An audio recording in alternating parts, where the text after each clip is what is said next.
Praise the Lord. കർത്താവായ യേശു ക്രിസ്തുവിൻ്റെ പരിശുദ്ധ നാമത്തിൽ JCNDSDയിലുള്ള എല്ലാ ബഹുമാന്യ കേൾവിക്കാർക്കും ഒപ്പം ഈ ഗ്രൂപ്പിലുള്ള എല്ലാ ബഹുമാന്യ അംഗങ്ങൾക്കും ശ്രേഷ്ഠ ദേവദാസന്മാർക്കും അഡ്മിന്മാർക്കും വേഗം വരുന്നവനായ യേശു ക്രിസ്തുവിൻ്റെ നാമത്തിലുള്ള എൻ്റെ സ്നേഹവന്ദനത്തെ ഈ രാത്രിയിൽ ഞാൻ അറിയിക്കുകയാണ്. ശാരീരികമായി ചില അസ്വസ്ഥതകളാൽ കഴിഞ്ഞ 10-20 ദിവസത്തിലേറെ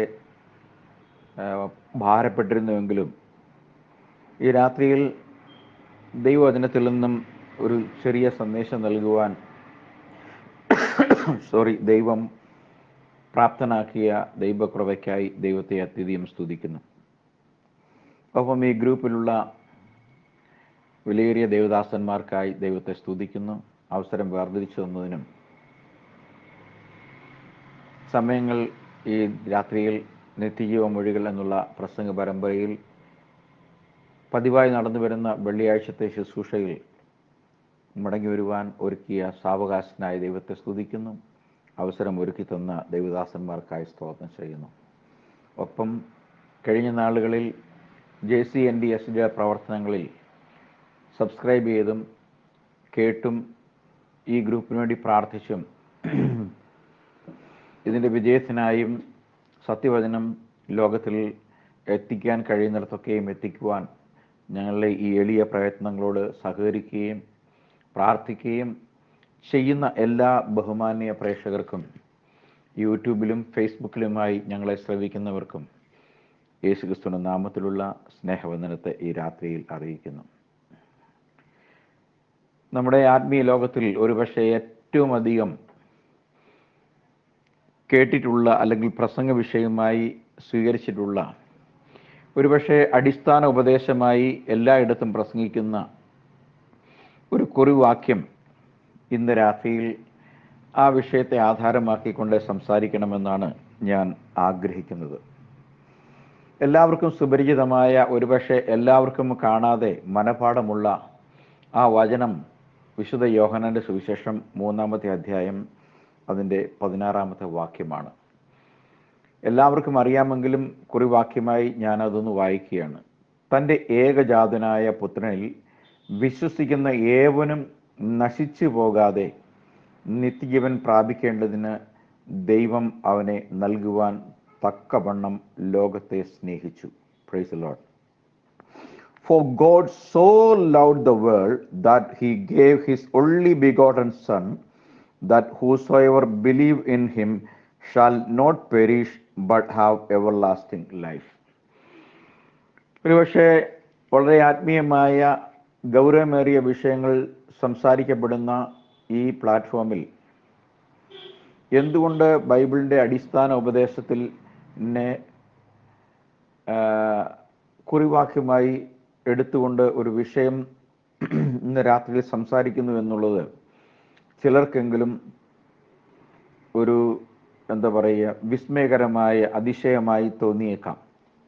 എന്നാൽ പലപ്പോഴും സുവിശേഷം പ്രസംഗിക്കുന്ന പലരും അപ്പോസ്തലനായ പൗലോസ് ഒരു ഘട്ടം പറഞ്ഞു, സുവിശേഷം പ്രസംഗിക്കുന്ന ഞാൻ തന്നെ ഇടറിപ്പോകാതിരിക്കേണ്ടതിന് ഞാൻ എൻ്റെ ശരീരത്തെ ദണ്ഡിപ്പിച്ച് കീഴടക്കുന്നു. Praise the lord. പലപ്പോഴും ആത്മീയ മേഖലയിൽ ദൈവത്തിൻ്റെ വചനത്തിൻ്റെ ശുശ്രൂഷകന്മാർക്ക് ഉണ്ടാകുന്ന ഒരു പരാജയം അല്ലെങ്കിൽ പിശാച് അവരുടെ മേൽ വാണ് അവരെ കീഴ്പ്പെടുത്തി കളയുന്ന കാര്യം എല്ലാ ദൈവവചന പ്രഘോഷകന്മാരുടെ ജീവിതത്തിലും അനുദിനം എന്നോണം അഭിമുഖീകരിക്കേണ്ടി വരാറുണ്ട്. ചിലർ അതിൽ പരാജയപ്പെടുന്നു, ചിലർ അതിൽ പ്രാർത്ഥനയോടെ വിജയം വരിക്കുന്നു, ചിലർ പോകെ മെല്ലെ വീണു പോകുന്നു. ഒടുവിൽ അവരുടെ അന്ത്യം വളരെ പരിതാപകരമായി തീരുന്നു. സുവിശേഷം പ്രസംഗിക്കുന്ന ഓരോ സുവിശേഷകനും ദൈവം തനിക്കിത് ദാനമായി തന്നതാണെന്നും ഈ മഹാനായ പരിശുദ്ധനായ സർവശക്തനായ ദൈവത്തിൻ്റെ വചനങ്ങളെ ആദരങ്ങളിൽ എടുക്കുവാൻ ഒരു വ്യക്തി എന്നുള്ള നിലയിൽ, ഒരു മനുഷ്യൻ എന്നുള്ള നിലയിൽ എനിക്ക് അവകാശം ഒന്നുമില്ലെന്നും ദൈവം എനിക്ക് ദാനമായി തന്നതാണെന്നുകൊണ്ടും എനിക്കതിൽ പ്രശംസിക്കാൻ ഒന്നുമില്ലെന്നും ദാനമായി കിട്ടിയത് ദാനമായി കൊടുക്കുക, എങ്ങനെ എനിക്ക് ദൈവം അത് തന്നുവോ ആ ദൈവത്തിൻ്റെ ആ മനോഭാവം, ആ മനസ്സലിവ് വെച്ചുകൊണ്ട് തന്നെ മറ്റുള്ളവർക്ക് ഇത് കൊടുക്കുക, വാങ്ങുക, കൊടുക്കുക, വാങ്ങുക, കൊടുക്കുക. ഈ ഒരു ഉത്തരവാദിത്വത്തിന് അപ്പുറമായി എനിക്കിതിൽ പ്രശംസിക്കാൻ, പുകഴുവാൻ ഒന്നുമില്ലെന്നും രക്ഷ ദൈവത്തിൻ്റെ ദാനമാണെന്നും ഞാൻ ആ രക്ഷ എനിക്ക് ഒരു വ്യക്തിക്ക് കൊടുക്കുവാൻ കഴിയില്ലെന്നും ഞാൻ സ്വീകരിച്ച രക്ഷയിലേക്ക് അവരെ ചൂണ്ടിക്കാണിക്കുവാൻ മാത്രമേ എനിക്ക് കഴിയുകയുള്ളൂ എന്നും അതിനപ്പുറമായി എന്തെങ്കിലും ചെയ്യുവാൻ കഴിവുള്ളവൻ ഞാൻ പ്രസംഗിക്കുന്ന വചനത്തിൽ വ്യാപരിക്കുന്ന ദൈവത്തിൻ്റെ ആത്മാവിനാണെന്നും അത് കേൾക്കുന്ന വ്യക്തിയോടുള്ള അല്ലെങ്കിൽ വ്യക്തികളോടുള്ള ദൈവത്തിൻ്റെ മനസ്സലിവാണെന്നും ചുരുങ്ങിയ വശം മനസ്സിലാക്കാൻ പലപ്പോഴും ശ്രേഷ്ഠന്മാരായ ആത്മീയ മത അല്ലെങ്കിൽ വചന പ്രസംഗകർക്ക് പരാജയം സംഭവിച്ചിട്ടുണ്ട്. ഇത് ഞാൻ പ്രസംഗിക്കുമ്പോൾ ഞാൻ തികഞ്ഞവനാണെന്നോ കുറവില്ലാത്തവനാണെന്നോ ഞാൻ മനസ്സിലാക്കുന്നു, ഗ്രഹിക്കുന്നു എന്നൊരു ധാരണ നിങ്ങൾക്കുണ്ടാകാതിരിക്കണമെന്ന് കൂടി ആമുഖമായി ഞാൻ നിങ്ങളോട് അഭ്യർത്ഥിക്കുകയാണ്. ഇവിടെ നാം വായിച്ച വചനത്തിൽ നാം ഇങ്ങനെയാണ് വായിച്ചത്: തൻ്റെ ഏകജാതനായ പുത്രനിൽ വിശ്വസിക്കുന്ന ഏവനും നശിച്ചു പോകാതെ നിത്യജീവൻ പ്രാപിക്കേണ്ടതിന് ദൈവം അവനെ നൽകുവാൻ തക്കവണ്ണം ലോകത്തെ സ്നേഹിച്ചു. ഞാൻ ആ വിഷയത്തിൻ്റെ ഡെപ്തിലേക്ക് കടന്നു പോകാൻ ആഗ്രഹിക്കുന്നില്ല. കാരണം അത് ദൈവത്തിന് മനുഷ്യരോടുള്ള തൻ്റെ അതിവാത്സല്യമായ സ്നേഹം നിമിത്തം തൻ്റെ പുത്രൻ അല്ലെങ്കിൽ താൻ രക്ഷയ്ക്ക് വേണ്ടി സ്വീകരിച്ച ആ ജഡത്തെ മനുഷ്യൻ്റെ പാപത്തിൻ്റെ പരിഹാര ബലിയായി രക്തം ചീന്തി മരിക്കേണ്ടതിന് കാൽവരിയിൽ ഏൽപ്പിച്ചു കൊടുത്തു എന്നുള്ള ആ വിഷയത്തിൻ്റെ പൊതുവിൽ എല്ലാവരും പ്രസംഗിക്കുന്ന ആംഗിളിലേക്ക് കടന്നു പോകുവാൻ ഞാൻ ഇന്ന് രാത്രിയിൽ ആഗ്രഹിക്കുന്നില്ല. മറിച്ച് അതിൽ 2 പോയിന്റുകൾ മാത്രം ഈ വിഷയത്തിൽ സംസാരിക്കുവാൻ ഞാൻ ആഗ്രഹിക്കുന്നു. അത് ഒന്ന്, മനുഷ്യരക്ഷയ്ക്ക് ദൈവത്തിന് മനുഷ്യനോട് ദയ തോന്നി തന്നെ തന്നെ ഒരു യാഗമായി നൽകുവാൻ ദൈവത്തിന് കൃപ തോന്നി. അപ്പോൾ എൻ്റെ പ്രസംഗത്തിൻ്റെ ഒന്നാമത്തെ ഭാഗം മനുഷ്യരുടെ രക്ഷയെ സംബന്ധിച്ച് നശിച്ചു പോകാതിരിക്കേണ്ടതിന് ദൈവത്തിന് നമ്മോട് ദയ തോന്നി. Price the lord. സോ ഒന്നാമത്തെ ഭാഗം God's mercy towards the mankind, മനുഷ്യവർഗത്തോടുള്ള ദൈവത്തിൻ്റെ സ്നേഹം. രണ്ടാമത്തെ കാര്യം, ആ സ്നേഹത്തിൻ്റെ പൂർണ്ണതയിൽ അല്ലെ സ്നേഹം നിമിത്തം നശിച്ചു പോകാതെ മനുഷ്യൻ രക്ഷപ്പെടേണ്ടതിന് ദൈവം ഒരു വഴി തുറക്കുന്നു, ദൈവം തൻ്റെ പുത്രനെ നൽകുന്നു, അല്ലെങ്കിൽ ദൈവം തനിക്കായി നമുക്കായി ഒരു യാഗമായി തീരുന്നു. Price the Lord. അപ്പോൾ ഇതിൽ ഒന്ന് ദൈവത്തിൻ്റെ ദയ, മറിച്ച് മറ്റത് രണ്ടാമത്തെ ഭാഗം ആ ദയ നിമിത്തം ദൈവം നമുക്ക് ഒരു രക്ഷയുടെ വഴിയെ തുറക്കുന്നു. അപ്പം അത് വ്യക്തമായി പറയുകയാണെങ്കിൽ അത് ഒരു നാണയത്തിൻ്റെ 2 പുറമാണ്. Praise the lord. നമുക്കറിയാം, ഒരു നാണയമാകുന്നത് ആ 2 പുറത്തും അതിൻ്റെ ആധികാരികത അടയാളപ്പെടുത്തുന്ന മുദ്രകൾ ഉള്ളപ്പോഴാണ്. ഉദാഹരണത്തിന് ഇന്ത്യയിലാണെങ്കിൽ ഇന്ത്യയുടെ അശോക സ്തംഭം ഒരു സൈഡിലും മറു സൈഡിൽ അതിൻ്റെ വാല്യൂ എഴുതി ഇന്ത്യൻ റുപ്പി 10 അല്ലെങ്കിൽ 100 അല്ലെങ്കിൽ 2 അടയാളപ്പെടുത്തിയിട്ടുണ്ടാകും. അപ്പോൾ ആ ഒരു കോയിൻ നമ്മൾ അപ്പുറവും ഇപ്പുറവും തിരിച്ചു കഴിഞ്ഞാൽ ആ 2 ഭാഗത്തും അതിൻ്റെ ആധികാരികതയെ അടയാളപ്പെടുത്തുന്ന മുദ്രകൾ ഉണ്ടായിരിക്കും. അതുപോലെ തന്നെ ദൈവം മനുഷ്യനൊരുക്കിയ രക്ഷയിൽ ഒന്നാമത്തെ ഭാഗം മനുഷ്യൻ നശിച്ചു പോകാതിരിക്കാൻ ദൈവത്തിന് മനുഷ്യരോട് ദയ തോന്നി. രണ്ടാമത്തെ ഭാഗം അങ്ങനെ ദയ തോന്നിയതിൻ്റെ അടിസ്ഥാനത്തിൽ ദൈവം ഒരു വഴി മനുഷ്യജാതിയുടെ രക്ഷയ്ക്ക് വേണ്ടി തുറന്നു. അതാണ് ദൈവം തന്നെ നമുക്ക് വേണ്ടി നൽകുന്നത്. അപ്പോൾ എൻ്റെ പ്രസംഗത്തിൻ്റെ കാതൽ ഇതാണ്.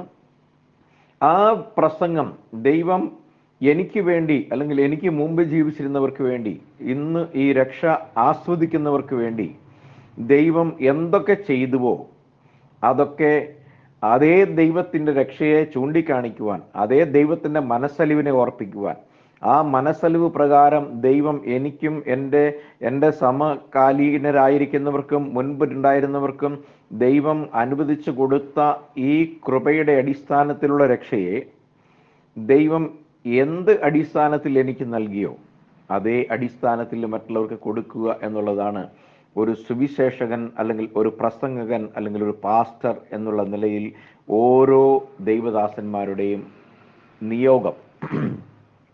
അതുകൊണ്ട് എനിക്കിത് സൗജന്യമായി ലഭിച്ചു, മറ്റൊരുത്തിന് ഞാനിത് കൊടുക്കുമ്പോൾ ഞാൻ എന്തോ കൊടുക്കുന്നു എന്നുള്ളതും, അത് സ്വീകരിക്കുന്നവർക്ക് ഞാൻ പറയുന്നത് കേട്ടില്ലെങ്കിൽ അത് അവർക്ക് ലഭിക്കുകയില്ലെന്നും എന്നുള്ള ധാർഷ്ട്യത്തിൻ്റെ അടിസ്ഥാനത്തിൽ കോപത്തോടും വൈരാഗ്യത്തോടും അതുപോലെ തന്നെ വലിയ അനാവശ്യമായ അതോറിറ്റിയോടുകൂടിയും സംസാരിക്കുന്ന പ്രവണത അനേക ദൈവദാസന്മാരിൽ കാണാറുണ്ട്.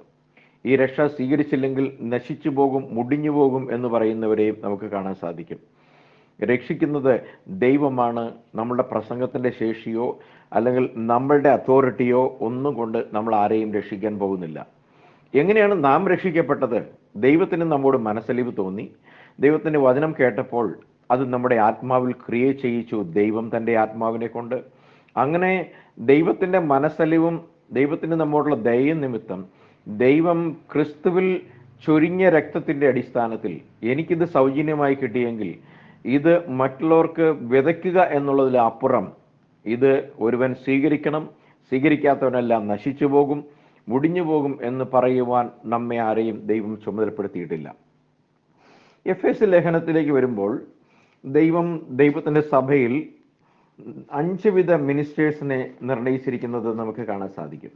അപ്പോൾ ആ 5 വിധ മിനിസ്ട്രിയുടെ പർപ്പസ് എന്താണ് എന്നുള്ളതും അവിടെ വളരെ വ്യക്തമായി വായിക്കുവാൻ നമുക്ക് കഴിയും.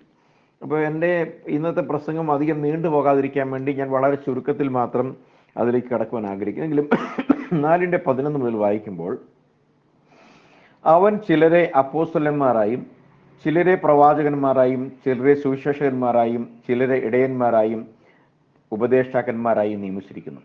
അപ്പം ദൈവം തൻ്റെ വിശുദ്ധ സഭയിൽ തൻ്റെ ആത്മീയ ശരീരത്തിൽ അതിൻ്റെ വളർച്ചയ്ക്കും പോഷണത്തിനും വേണ്ടി ദൈവത്തിന് ഇഷ്ടത്തിനനുസരിച്ച് അല്ലെ ദൈവം ഓരോരുത്തർക്ക് നൽകുവാൻ ആഗ്രഹിക്കുന്ന ദൈവകൃപയുടെ വ്യാപ്തിക്കനുസരിച്ച് ലഭിക്കുന്നവരുടെ പ്രാപ്തിക്കുമനുസരിച്ച് ദൈവസഭയിൽ 5 വിധ വേലക്കാരെ നിയമിച്ചു.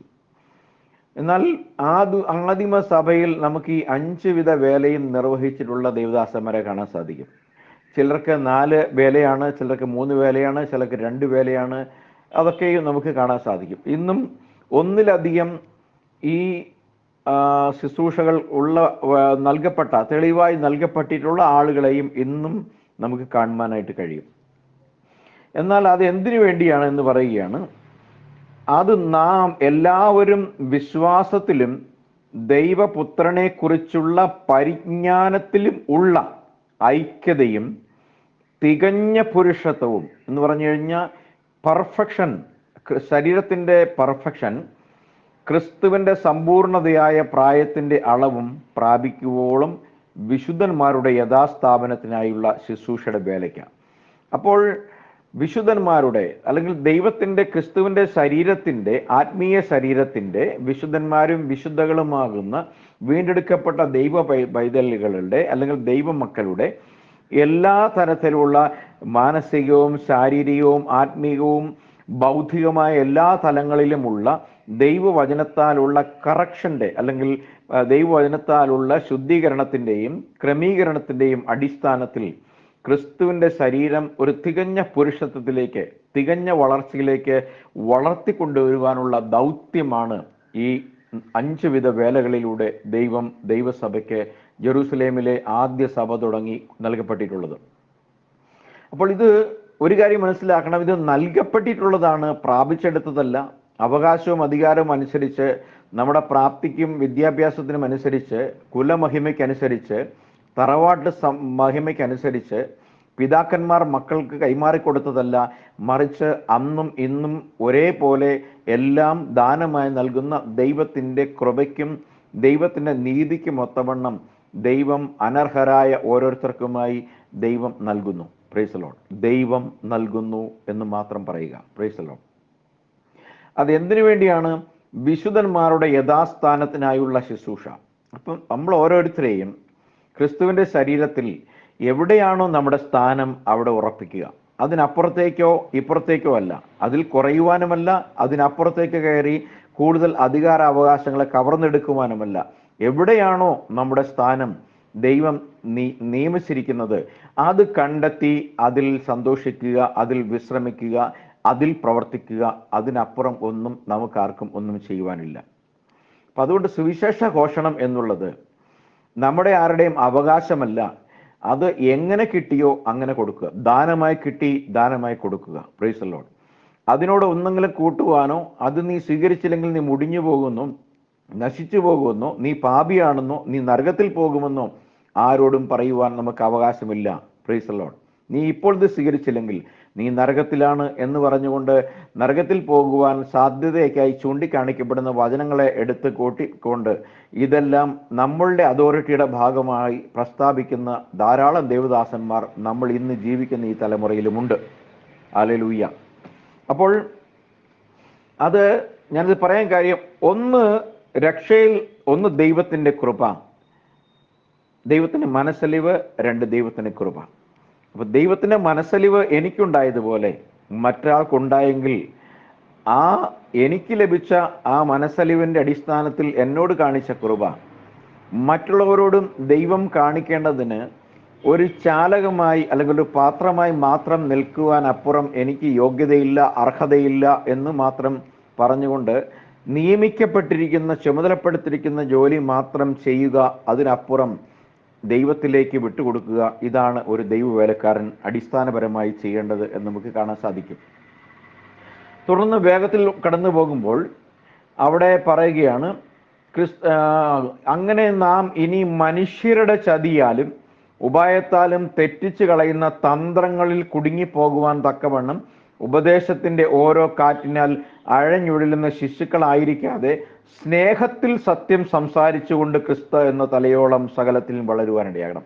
അപ്പൊ നമ്മൾ ക്രിസ്തുവിന് നമ്മോടുണ്ടായിരുന്ന സ്നേഹത്തിന്റെ ആ അനർഹമായ നമുക്ക് നൽകിയ സ്നേഹം നമുക്കും മറ്റുള്ളവന് കൊടുക്കുമ്പോൾ എനിക്ക് അർഹതയില്ലാത്തതുപോലെ അവനും അർഹതയില്ലാത്തതാണെന്നും, അതുകൊണ്ട് അർഹതയില്ലാത്ത എനിക്ക് തന്നത് അർഹതയില്ലാത്ത അവനും ലഭിക്കേണ്ടതിന് എനിക്ക് ലഭിച്ചതെന്തോ അത് എനിക്ക് ലഭിച്ചതുപോലെ തന്നെ അവനോട് പ്രസ്താവിക്കുമ്പോൾ, ഞാൻ പ്രസ്താവിക്കുവാൻ ചുമതലപ്പെടുത്തപ്പെട്ടിരിക്കുന്നതുകൊണ്ട് ഞാൻ ഇത് പ്രസ്താവിക്കുന്നു. അതുകൊണ്ട് എനിക്ക് മനസ്സുള്ളവനോട് ഞാൻ പ്രസ്താവിക്കും, എനിക്ക് മനസ്സുള്ളവനോട് ഞാൻ പറയും. അവന് മനസ്സുണ്ടെങ്കിൽ കേൾക്കും, മനസ്സില്ലെങ്കിൽ ഞാൻ അവനെ ശപിക്കും എന്നുള്ളതല്ല. Praise the lord. ഇതൊന്നും നമ്മളെ ഏൽപ്പിച്ചിട്ടുള്ള ഉത്തരവാദിത്തങ്ങളല്ല. Praise the lord. സോ ദൈവത്തിൻ്റെ വചനം നാം വായിക്കുമ്പോൾ പ്രധാനപ്പെട്ട ചില കാര്യങ്ങളിലേക്ക് കടന്നു പോകുമ്പോൾ, സുവിശേഷം പ്രസംഗിക്കുന്ന പാത്രങ്ങൾ അല്ലെങ്കിൽ സുവിശേഷ പ്രസംഗകർ എല്ലാവരും നാം അറിയുന്നില്ലെങ്കിലും അറിഞ്ഞാലും ഒരിക്കലെങ്കിലും നമ്മളുടെ സുവിശേഷത്തെ ദൂരെ നിന്ന് സമീപിക്കുന്നവരും അടുത്ത് നമ്മെ വ്യക്തിപരമായി അറിയുന്ന ആളുകളും ഉണ്ടായിരിക്കും. ആ കാര്യം നമ്മൾ എല്ലാവരും ഓർമ്മയിൽ വെച്ചുകൊള്ളണം. നമ്മളുമായി വ്യക്തിപരമായ അടുപ്പമുള്ളവർ, നമ്മളുടെ ശക്തിയും ദൗർബല്യങ്ങളും നമ്മുടെ നന്മയും തിന്മയും നമ്മുടെ സ്വഭാവത്തിലെ പരിമിതികളും പോരായ്മകളും നമ്മളുടെ പഴയ കാലങ്ങളും ഇന്നുള്ള കാലവും അറിയുന്നവരും അതിനെ അടുത്തടുത്ത് സൂക്ഷ്മമായി വീക്ഷിക്കുന്നവരും നമ്മുടെ സമൂഹത്തിൽ ഉണ്ടെന്നുള്ള കാര്യം നമ്മൾ മനസ്സിലാക്കാതെ പോകരുത്. പ്രധാനപ്പെട്ടൊരു കാര്യം, നമ്മെ പിന്തുടരുന്ന നാം പറയുന്നതും നമ്മുടെ ജീവിതവും തമ്മിൽ എന്തെങ്കിലും തരത്തിലുള്ള ബന്ധമുണ്ടോ? നമ്മുടെ ജീവിതം ഈ നമ്മൾ പ്രസ്താവിക്കുന്ന സന്ദേശവുമായി ചേരുന്നതാണോ, അതോ കേവലം ഞാനൊരു കോളാമ്പി മാത്രമാണോ? എൻ്റെ ജീവിതത്തിൽ ഞാൻ പ്രസംഗിക്കുന്ന കാര്യങ്ങൾ എൻ്റെ ജീവിതത്തിലുണ്ടോ? അയാൾ പറയുന്നതൊന്നും അയാളുടെ ജീവിതത്തിലില്ല എന്ന് മറ്റുള്ളവർ നമ്മെ നിരീക്ഷിച്ച് പറയാതിരിക്കേണ്ടതിന് പൗലോസ് പറയുന്നത് പോലെ നാം നമ്മെ തന്നെ നിയന്ത്രിച്ച് കീഴ്പ്പെടുത്തണം. നമ്മുടെ വികാരങ്ങളെ, നമ്മുടെ ഭാഷ ഉപയോഗിക്കുന്ന ഭാഷാ ശൈലിയെ, നമ്മളുടെ പെരുമാറ്റത്തെ, നമ്മുടെ ലക്ഷ്യങ്ങളെ, ഉദ്ദേശങ്ങളെ ഒക്കെയും വീക്ഷിക്കുന്ന, പരിശോധിക്കുന്നവർ നമ്മൾ പ്രസ്താവിക്കുന്ന വചനം കേൾക്കുന്നവരുണ്ട് എന്നുള്ള കാര്യം നമ്മൾ എപ്പോഴും ഓർത്തിരിക്കണം. ചില കണ്ണുകൾ നമ്മുടെ പിന്നാലെയുണ്ട്. നാം നിരീക്ഷണത്തിലാണ്. നമ്മൾ പറയുന്നതൊക്കെയും ശരിയാണോ, അത് അദ്ദേഹത്തിൻ്റെ ജീവിതത്തിലുണ്ടോ എന്ന് നമ്മൾ അന്വേഷിക്കുന്നില്ലെങ്കിൽ പോലും ഓർക്കണം, അങ്ങനെ അന്വേഷിക്കുന്നവർ നമ്മുടെ പിന്നാലെയുണ്ട്. അവർ നമ്മുടെ നേരെ, വിരോധി നമ്മുടെ നേരെ എഴുന്നേറ്റ് ദുരാരോപണങ്ങൾ ഉന്നയിക്കാതിരിക്കേണ്ടതിന് നമ്മൾ സകലത്തിലും നമ്മെ തന്നെ ദൈവവചന പ്രകാരം പരിശോധിച്ച് കുറ്റമില്ലാത്തവരാണ് എന്നുള്ള ഉറപ്പ് പ്രാപിക്കേണ്ടതുണ്ട്.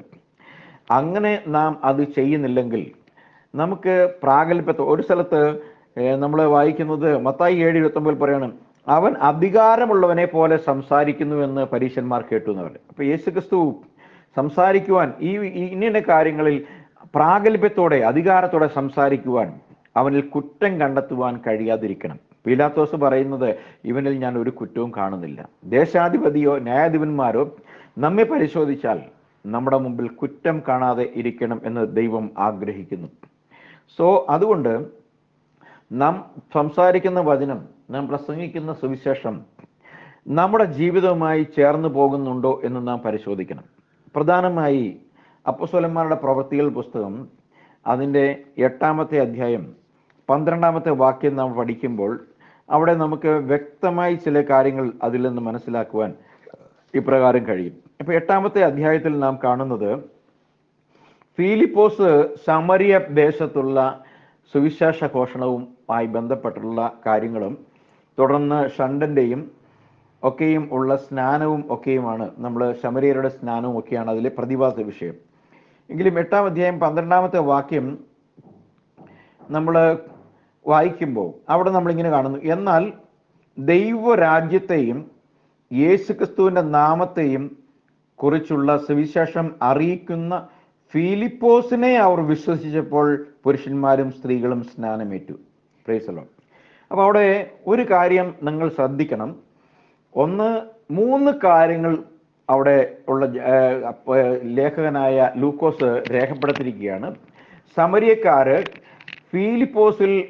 ഫിലിപ്പോസിന്റെ സുവിശേഷവുമായി ബന്ധപ്പെട്ട് അല്ലെങ്കിൽ പ്രസംഗവുമായി ബന്ധപ്പെട്ട് പറയപ്പെട്ടിരിക്കുന്ന 3 കാര്യങ്ങൾ. 1, ദൈവരാജ്യത്തെക്കുറിച്ച്. 2, യേശുക്രിസ്തുവിന്റെ നാമത്തെക്കുറിച്ച്. 3, ഫിലിപ്പോസിനെ. അപ്പം ഈ 3 കാര്യങ്ങൾ, 1 ദൈവരാജ്യത്തെയും യേശുക്രിസ്തുവിന്റെ നാമത്തെയും പ്രസംഗിക്കുന്ന ഫിലിപ്പോസ്.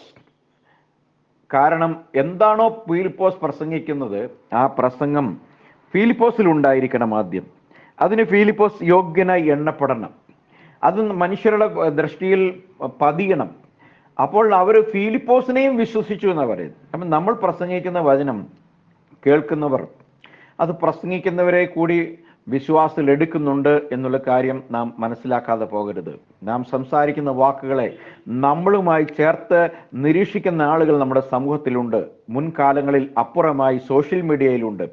നമ്മുടെ പഴയ കാലങ്ങളും പശ്ചാത്തലങ്ങളും അറിയാവുന്നവരുണ്ട്. നമ്മൾ പഴയ കാലഘട്ടങ്ങളിൽ ഇടപെട്ടതിൻ്റെ ഡിജിറ്റൽ കോപ്പികൾ കൈവശം ഡൗൺലോഡ് ചെയ്ത് സൂക്ഷിച്ചിട്ടുള്ളവരുണ്ട്. അല്ലെങ്കിൽ അത് ആർക്കൈവ്സുകളിൽ തപ്പിയെടുത്ത് നമ്മെ നിരീക്ഷിക്കുന്നവരുണ്ട് എന്ന് നാം നിരീക്ഷിക്കപ്പെടുന്നുണ്ടെന്നും, എന്നാൽ നാം നിരീക്ഷിക്കപ്പെട്ടിട്ട് പോകെ നമ്മൾ കുറ്റമില്ലാത്തവരായി തെളിഞ്ഞുവെന്നും നമ്മൾ വരേണ്ട സ്ഥലത്ത് നമ്മെ നിരീക്ഷിക്കുന്ന നമ്മുടെ പിന്നാലെയുള്ള കണ്ണുകളെക്കുറിച്ച് ബോധമില്ലാത്തവരായി പോകരുത് എന്നുള്ള കാര്യമാണ് എനിക്ക് ഓർമ്മിപ്പിക്കുവാനുള്ളത്. അപ്പം നാം പ്രസംഗിക്കുന്ന കാര്യം ആദ്യം നമ്മിലുണ്ടായിരിക്കണം. പിന്നെയാണ് മറ്റുള്ളവരിൽ ഉണ്ടാകണമെന്ന് നമ്മൾ ആഗ്രഹിക്കേണ്ടത്. നമുക്ക് മറ്റുള്ളവർക്കെല്ലാം മാറ്റം വരണം, എല്ലാവരും നല്ലതാവണം, എനിക്ക് എൻ്റെ സ്വഭാവത്തിൽ നിന്ന് മാറ്റം വരുത്താൻ കഴിയില്ല എന്ന് വിചാരിക്കുന്ന ധാരാളം ആളുകൾ ആത്മീയ ലോകത്തിലുണ്ട്. ഉപദേശിക്കാൻ എല്ലാവർക്കും എളുപ്പമാണ്. ആദ്യം നമ്മിലുണ്ടാവണം ഉപദേശം. നമ്മിലില്ലാത്ത ഉപദേശം മറ്റുള്ളവർ ഉപദേശിക്കാൻ നമുക്ക് അർഹതയില്ല, അവകാശമില്ല. ഉപദേശിക്കാൻ പോകുന്ന കാര്യങ്ങൾ ആദ്യമായി നമ്മുടെ ജീവിതത്തിൽ ഉണ്ടാവണം. തികഞ്ഞ മദ്യപാനിയായ ഒരാൾ മദ്യപാനം അരുത്, കൊള്ളരുതാത്തതാണ് എന്ന് ആരോടെങ്കിലും പറഞ്ഞാൽ ആരെങ്കിലും ചെവിക്കൊള്ളുമോ? കോപിക്കരുത് എന്ന് പറയുന്ന ആളുകൾ, എപ്പോഴും കോപിക്കുന്ന ആളുകൾ മറ്റുള്ളവരെ കോപിക്കരുതെന്ന് പറഞ്ഞാൽ അവർ അംഗീകരിക്കുമോ? അപ്പോൾ നമ്മളെ സ്വഭാവം നമ്മൾ മറ്റുള്ളവരുടെ മുമ്പിൽ മാതൃകയായിരിക്കണം. ഒരു പ്രസംഗകൻ എന്നുള്ള നിലയിൽ ഞാൻ വളരെ വേഗത്തിൽ കടന്നു പോവുകയാണ്. ഏതാനും ചില പോയിന്റുകൾ മാത്രം പറയുവാൻ ആഗ്രഹിക്കുകയാണ്. ഒന്നാമത്തെ കാര്യം, ഇവിടെ എഫേസ്യ ലേഖനത്തിൽ 4:11 മുതൽ പറയുന്ന കാര്യങ്ങളിലുള്ള അതോറിറ്റി നമുക്ക് ഉണ്ടായിരിക്കണം.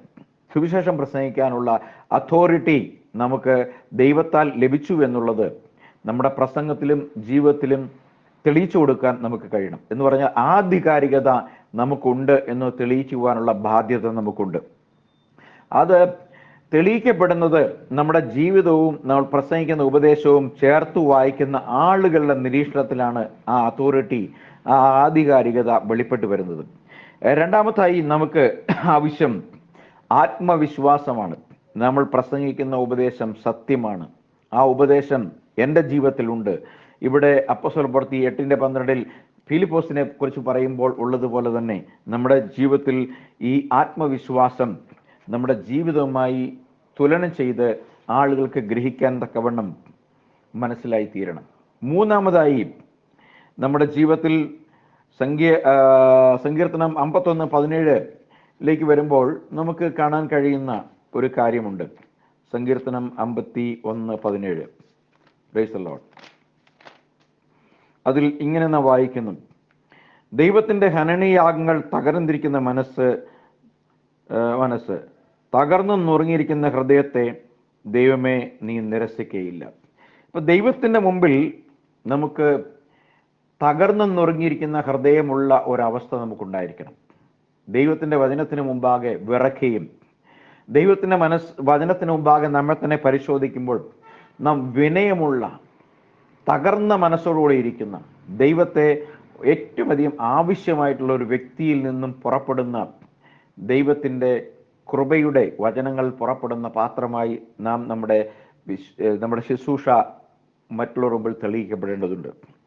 അടുത്തതായി ദൈവവചനത്തെ സംബന്ധിച്ച് ശരിയായ പരിജ്ഞാനം നമുക്ക് ഉണ്ടായിരിക്കണം. നാം പ്രസംഗിക്കുന്ന വചനത്തെ സംബന്ധിച്ച് അതിൻ്റെ വിശ്വസനീയതയെ സംബന്ധിച്ച്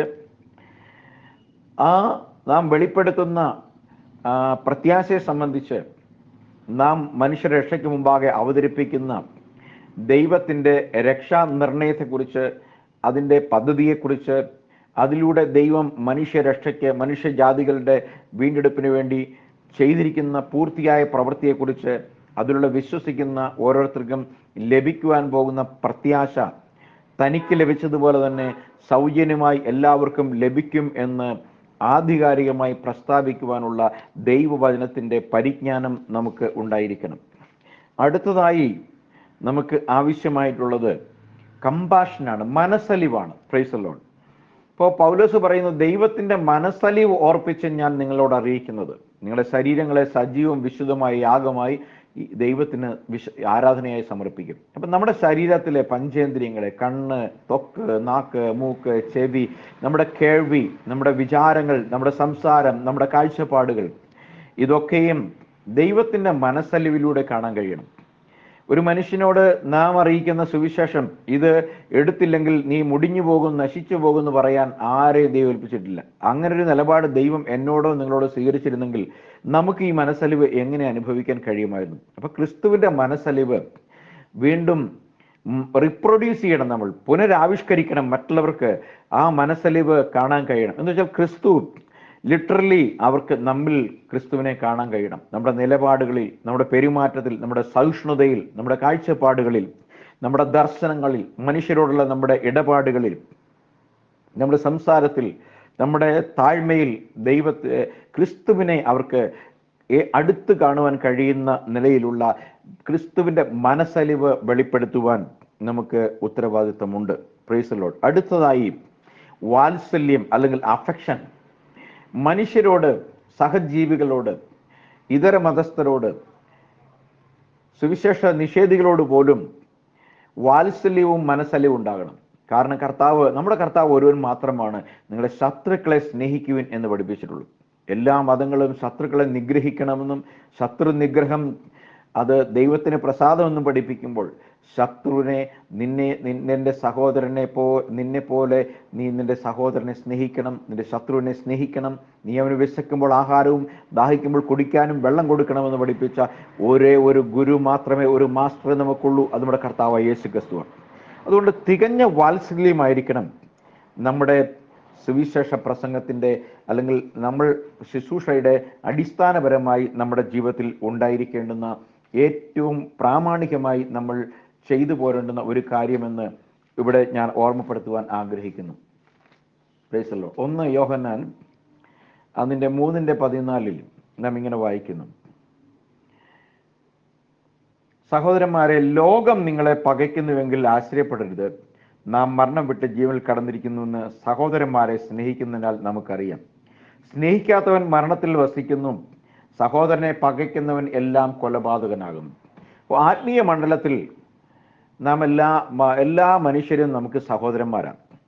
അപ്പം അവരെ സ്നേഹിക്കാതെ നമുക്ക് ഈ സ്നേഹത്തിൻ്റെ സുവിശേഷം അറിയിക്കുവാൻ ഒരു അർഹതയും ഒരു യോഗ്യതയും നമുക്കില്ല എന്നുള്ള കാര്യം നമ്മൾ മനസ്സിലാക്കണം. അടുത്തതായി നമുക്ക് വേണ്ടത്, നമ്മിൽ പലരിലും ധാരാളമായി ഒരുപക്ഷെ അധികമായിട്ടുള്ള ഒരു കാര്യമാണ് ഈ മെസ്സേജ് പ്രസംഗിക്കുവാനുള്ള അഭിനിവേശം, അല്ലെങ്കിൽ സീൽ, അല്ലെങ്കിൽ എരിവ് എന്ന് മലയാളത്തിൽ പറയും. ഈ എരിവ് മാത്രം ഉണ്ടായാൽ പോരാ, എന്നാൽ എരിവില്ലാതെയും ഇരിക്കരുത്. തീഷ്ണതയോടും ശക്തിയോടും പ്രസംഗിക്കണം. എന്നാൽ നാം പ്രസംഗിക്കുന്ന വിഷയത്തെ സംബന്ധിച്ച്, അതിൻ്റെ ആധികാരികതയെ സംബന്ധിച്ച് നമുക്ക് എരിവ് ഉണ്ടായിരിക്കണം. അടുത്തതായി, സുവിശേഷം എവിടെയും ആരോടും പറയുവാനുള്ള ധൈര്യം ഉണ്ടായിരിക്കണം. അത് നമുക്ക് പുതിയ നിയമത്തിൽ അപ്പോസ്തലന്മാരിലും വിശിഷ്യ അപ്പോസ്തലനായ പോളിലും ബാപ്റ്റിസ്റ്റ് യോഹന്നാനിലും പഴയ നിയമത്തിൽ നോഹ തുടങ്ങിയുള്ള പ്രവാചകന്മാരിലും ഒക്കെയും നമുക്ക് കാണുവാൻ കഴിയും. എല്ലാറ്റിലും ഉപരിയായി നമുക്ക് ഏറ്റവും ആവശ്യമായിരിക്കുന്ന ഒരു കാര്യം ദീർഘക്ഷമ ഉണ്ടായിരിക്കണം. ക്ഷമയും കരുണയും നമുക്കുണ്ടായിരിക്കണം. യാക്കോബ് അപ്പോസ്തലൻ പറയുന്നത്, മനുഷ്യന്റെ കോപം ദൈവത്തിന്റെ നീതിയെ പ്രവർത്തിക്കുന്നില്ല. മനുഷ്യരോട് കോപത്തോടെ പ്രസംഗിക്കുവാനും,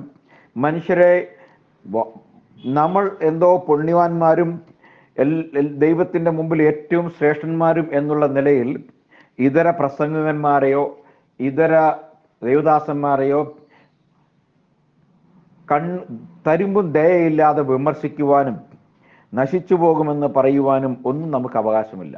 എല്ലാ കാര്യങ്ങളെയും ദീർഘക്ഷമയോടെ കൂടി നിരീക്ഷിക്കുകയും പഠിക്കുകയും അതിനെ പുലർത്തുകയും ചെയ്യുവാനുള്ള ഉത്തരവാദിത്വം നമുക്കുണ്ട്. അതുകൊണ്ട് ഞാൻ എൻ്റെ കുറിവാക്യത്തിലേക്ക് മടങ്ങുകയാണ്. നമുക്ക് ദാനമായി ദൈവത്തിന് എന്നോട് മനസ്സലിവ് തോന്നി ഒരുക്കി തന്ന രക്ഷ ഒരു നാണയത്തിൻ്റെ ഇരുപുറമായി എനിക്കെങ്ങനെ ലഭിച്ചുവോ അത് അങ്ങനെ മറ്റുള്ളവർക്ക് കൊടുക്കുവാൻ, ക്രിസ്തുവിൻ്റെ മനസ്സലിവോടുകൂടി, ക്രിസ്തുവിൻ്റെ ദയോടുകൂടി, ക്രിസ്തുവിൻ്റെ എന്നോടുള്ള സ്നേഹത്തോടെ അതേ അളവിൽ മറ്റുള്ളവർക്ക് കൊടുക്കുവാനുള്ള ഒരു ജസ്റ്റ് ഏജന്റ് മാത്രമാണ് ഞാൻ. നന്നായി ചെയ്താൽ അതെനിക്ക് ദൈവസനിൽ പ്രസാദം. ദൈവം എന്നിൽ നിന്ന് ആഗ്രഹിക്കുന്നത് പോലെ ഞാൻ ചെയ്തു കൊള്ളാവുന്ന ദാസനായി നിൽക്കുവാൻ എനിക്ക് കഴിയുമെങ്കിൽ എനിക്ക് കൊള്ളാം എന്നുള്ള മനോഭാവത്തോടുകൂടി ഈ സത്യം എല്ലാവരോടും അറിയിക്കുന്നതിൽ നമ്മൾ പുലർത്തേണ്ടുന്ന മാന്യതയും സംസ്കാരവും വിനയവും അതുപോലെ ആത്മവിശ്വാസവും ആധികാരികതയും അതുപോലെ പരിജ്ഞാനവും ഒപ്പം മനസ്സലിവും വാത്സല്യവും ആ സുവിശേഷത്തെക്കുറിച്ചുള്ള എരിവും ധൈര്യവും എല്ലാറ്റിലും ഉപരി നല്ല ക്ഷമയും ഉള്ളവരായി നമ്മളെ ഏൽപ്പിച്ചിരിക്കുന്ന ദൗത്യം കുറവില്ലാതെ വണ്ണം നിർവഹിക്കുവാൻ ദൈവത്തോട് പ്രാർത്ഥിക്കാം. ഇന്ന് ഈ രാത്രിയിൽ ഇങ്ങനെ ഒരു ചെറിയ ശുശ്രൂഷ നിർവഹിക്കുവാൻ വലിയവനായ ദൈവം തന്ന സാവകാശനായി ദൈവത്തെ സ്തുതിക്കുന്നു. ദൈവത്തിൻ്റെ കരങ്ങളിലേക്ക് ഏൽപ്പിക്കാം. നമുക്ക് ഈ ദിവസങ്ങളിൽ നമ്മുടെ കുറവുകളെ ദൈവസനിൽ പരിഹരിക്കുവാൻ, നമ്മുടെ വീഴ്ചകളെ കുറ്റങ്ങളെ അറിയുവാൻ, നിരപ്പ് പ്രാപിക്കേണ്ടത് നിരക്ക് പ്രാപിക്കുവാൻ, മടങ്ങി അതേ പഴയ നിലകളിലേക്ക് വന്ന് യഥാർത്ഥ ദൈവസ്നേഹത്തിൻ്റെ ഉദാത്ത മാതൃകളായി മുന്നോട്ട് പോകാം. കർത്താവ് നമ്മളെല്ലാവരെയും അനുഗ്രഹിക്കട്ടെ. യേശു ക്രിസ്തുവിൻ്റെ വിലയേറിയ നാമത്തിൽ എല്ലാവരെയും സമർപ്പിക്കുന്നു, അനുഗ്രഹിക്കുന്നു. Price the Lord.